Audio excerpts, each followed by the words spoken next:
रेगिस्तान की खामोश फिजा में सूरज ढल रहा था और रेत पर लंबे साए फैल चुके थे। एक कच्चे से घर के सामने एक बूढ़ा बाप और एक नहीफ माँ जाए नमाज पर बैठे थे। हाथ दुआ के लिए उठे हुए थे और आंखों से आंसू बह रहे थे। उनकी जुबान पर सिर्फ एक ही दुआ थी कि या अल्लाह, हमारे बेटे की हिफाजत फरमा। इसी लम्हे उनका जवान बेटा सलीम खामोशी से कंधे पर बोरी लटकाए घर से निकल चुका था। न पीछे मुड़ा, न कुछ कहा, क्योंकि उसके दिल में सिर्फ एक आग जल रही थी, गुर्बत से निकलने की आग। सलीम एक गरीब घर में पैदा हुआ था, जहां दौलत नहीं मगर दुआ थी।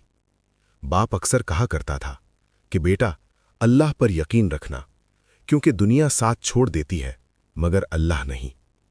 माँ हर नमाज के बाद उसके लिए रो रो कर दुआ करती थी, मगर जब हालात बहुत सख्त हो गए और फाके रोज का मामूल बन गए तो सलीम ने शहर जाने का फैसला कर लिया।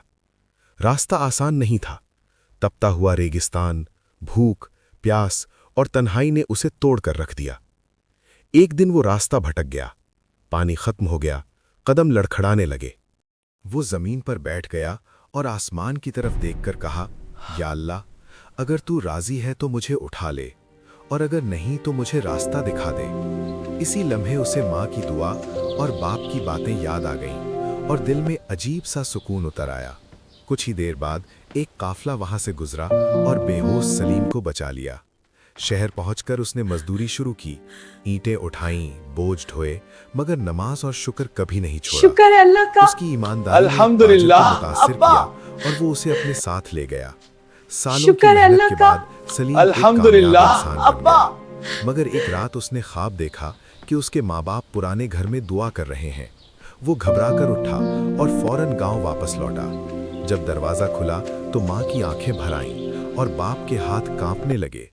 सलीम ने कुछ नहीं कहा, बस उनके कदमों में गिर पड़ा और कहा, ये सब आपकी दुआओं का सदका है। माँ ने आसमान की तरफ देखकर कहा, या अल्लाह, तूने मेरी दुआ कबूल कर ली। उस दिन साबित हो गया कि माँ बाप की दुआ कभी रद्द नहीं होती और अल्लाह पर यकीन इंसान की तकदीर बदल देता है।